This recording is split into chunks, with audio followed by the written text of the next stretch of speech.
Quiero comenzar esta intervención deteniéndome en el concepto de no man's land, que en castellano puede ser traducido como tierra de nadie.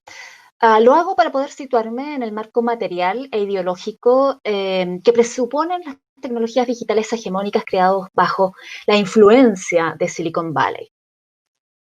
Estamos repletos de supuestas tierras de nadie. América, como continente, era una tierra de nadie para los colonos europeos que deshumanizan a las civilizaciones indígenas y las minimizan hasta su casi completa subyugación y exterminio. El Far West mismo, ¿no? Era considerado un no man's land por los blancos norteamericanos, desconociendo las reglas de las comunidades indígenas y aniquilándolas porque no alcanzaban a ser reconocidas como alguien.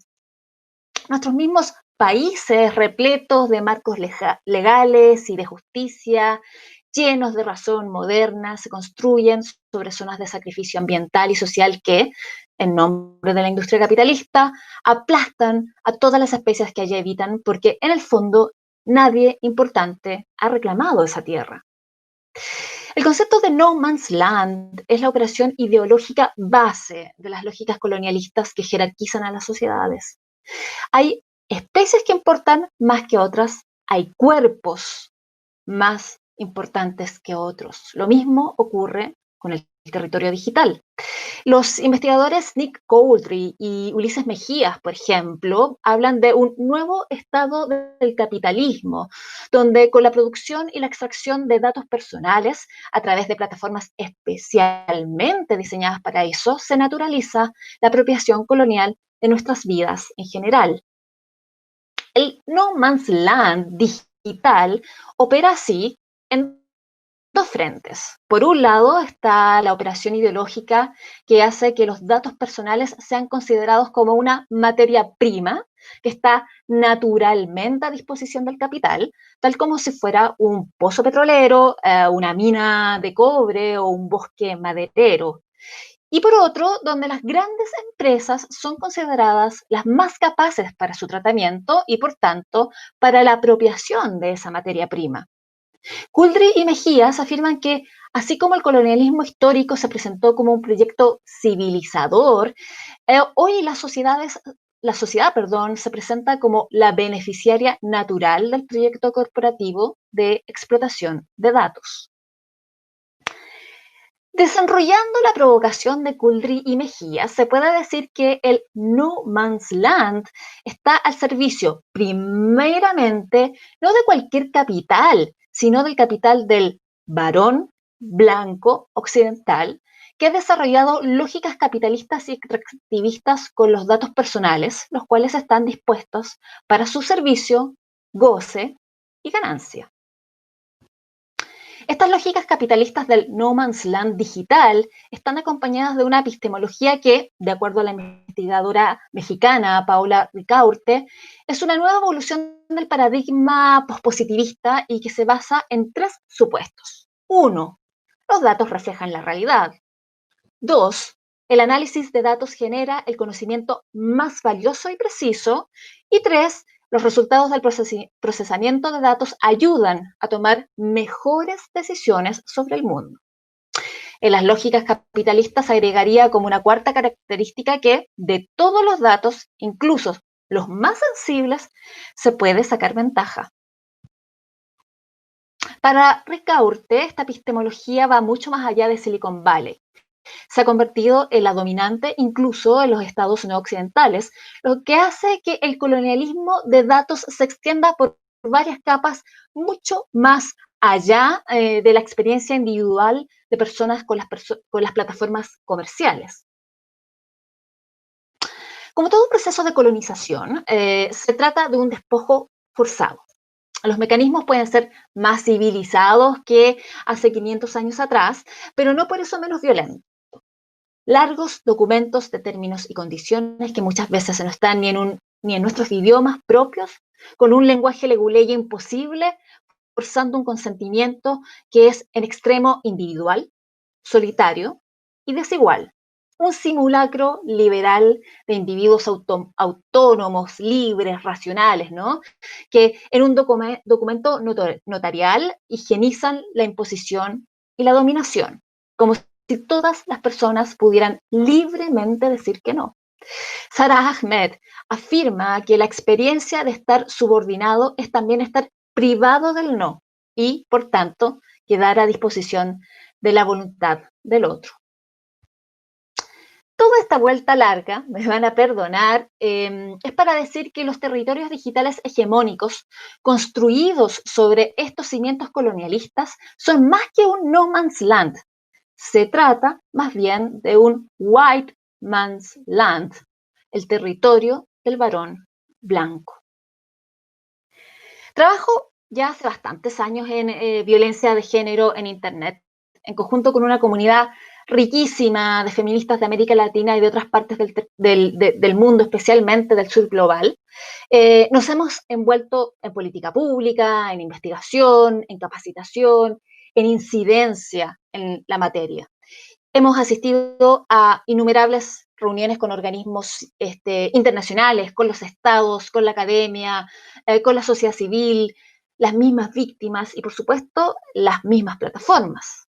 En ellas siempre se finaliza con un sabor amargo en la boca.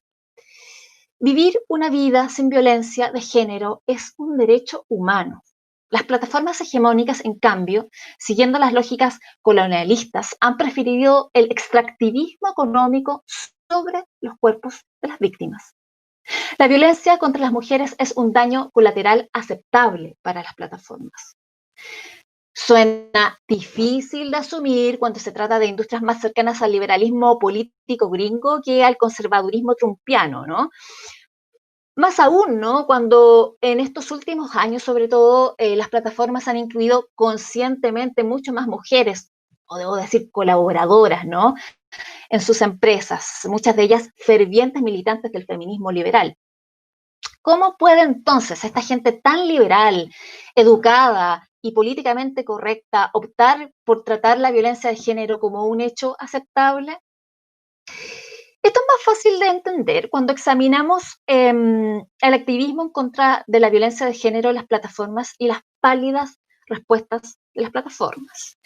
En este 2020 quizás sea bueno recordar que desde hace 15 años atrás las feministas de Asia comenzaron a presentar estudios sobre cómo las plataformas han facilitado esta violencia. Quizás sea bueno recordar también que desde el 2013 ya hay un reconocimiento de los organismos internacionales sobre la existencia alarmante y global de la violencia contra la mujer en las tecnologías. Estamos en el 2020 y los avances sustanciales para combatir la violencia de género por parte de las plataformas han sido pobrísimos. Más bien, una serie de avances superficiales, de políticas aún muy poco claras, de canales de denuncia que no escuchan a las víctimas y que muchas veces les dan la espalda. También se trata de que no hay cifras reales del fenómeno en las plataformas. Y permítanme extenderme en este punto. No tener cifras de denuncias y de acciones sobre violencia de género es una de las constantes en las tecnologías hegemónicas. Twitter no publica cifras a pesar de que, por ejemplo, una persona puede potencialmente denunciar un contenido por difusión no consentida de imágenes íntimas. Facebook, que de igual forma tiene una herramienta para denunciar este tipo de violencia de género, muestra un reporte muy general, global, que no permite ni especificidad del fenómeno ni una vista geográfica. Cifras, en definitiva, que poco importan. La transparencia es una de las materias más anheladas, ¿no? De las demandas más históricas que ha hecho el activismo feminista.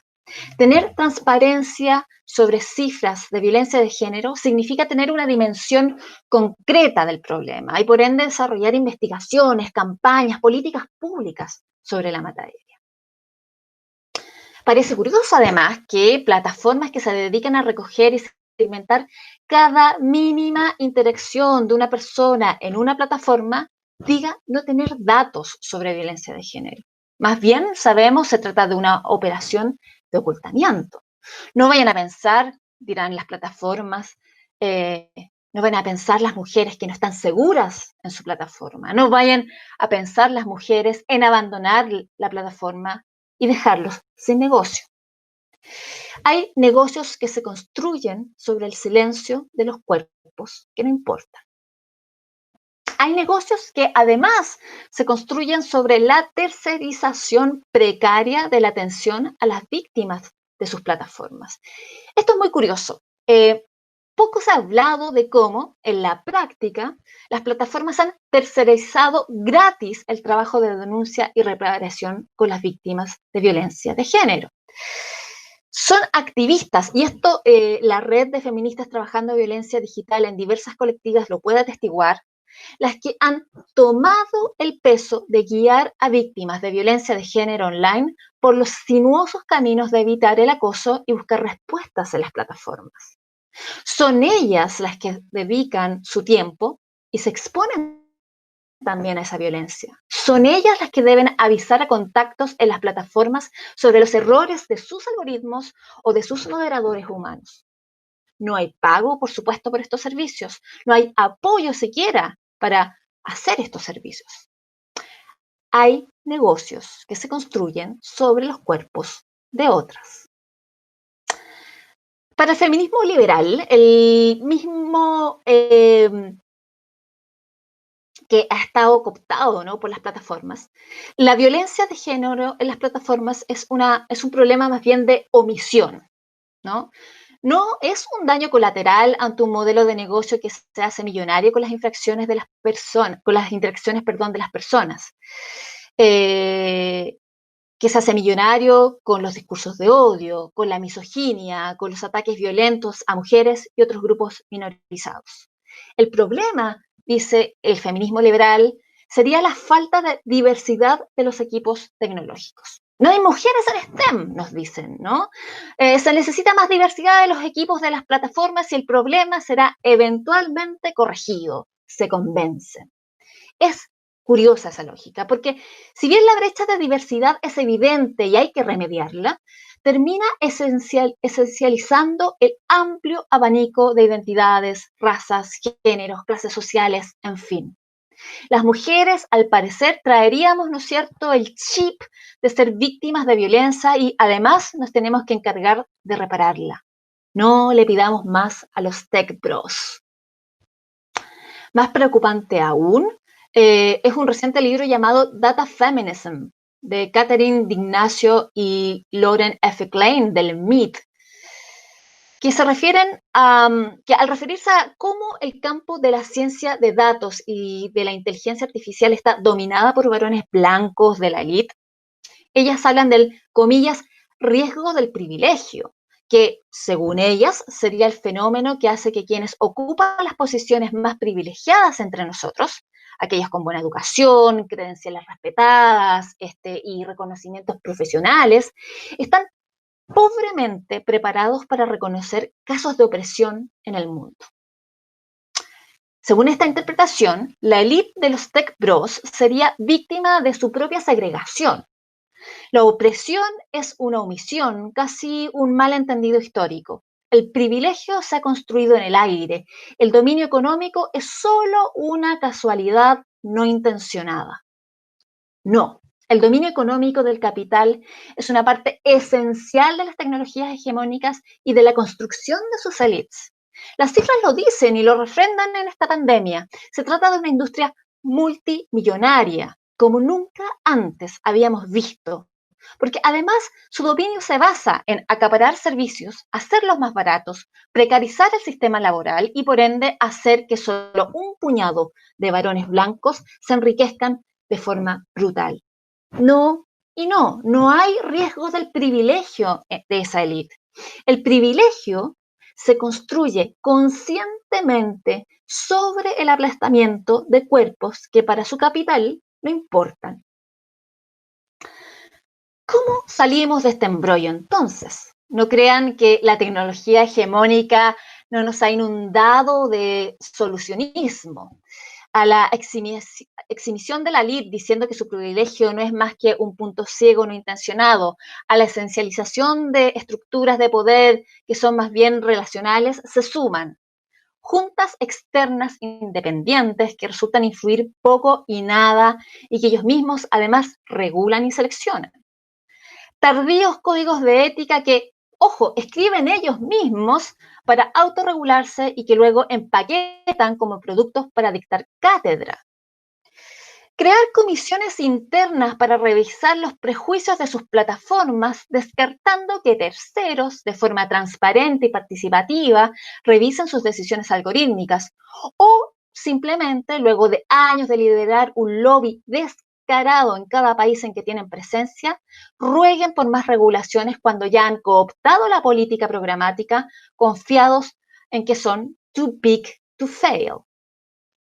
La llave para salir de este embrollo es justamente que nadie tiene la llave, que aquellos que dicen que la tienen mienten y lo saben, que antes de buscar soluciones como explicaciones totales y directas, típicamente masculinas, como diría Joanna Zielinska, quizás sería mejor concentrarse en el problema, o más bien, parafraseando a la gran Isabel Stangers, pensar juntos el problema.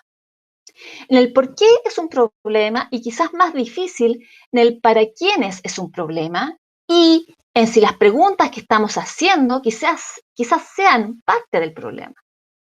La llave de este embrollo es que las partes de esa llave están dispersas en miles de lugares y solo buscamos en un puñado.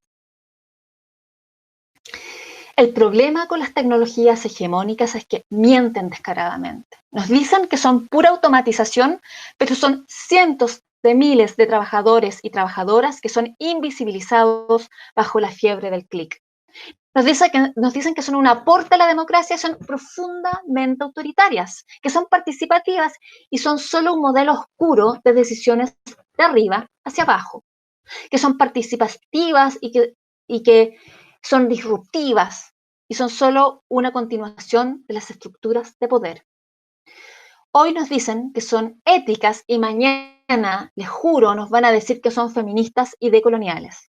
Con todas las etiquetas posibles, se disfrazarán para distraernos de no examinarlas, transparentarlas, exigirles cuentas, achicarlas o derechamente regularlas. El problema de las tecnologías hegemónicas es que no se construyen en un territorio baldío, que acá ya habían datos de cuerpos con una historia y que esa historia se cuela por sus decisiones algorítmicas y que hoy habrán parches para disimular las heridas, pero no resistirán el peso de la historia. Que los territorios, por más baldíos que parezcan, siempre tienen alguien que los reclame, sobre todo cuando la violencia de su colonización ha sido sostenida. Y en ese conflicto, justamente en el mismo problema, surgirá el reclamo del territorio digital y se abrirá recién el verdadero proceso de democratización digital. Es cosa de tiempo. Muchas gracias.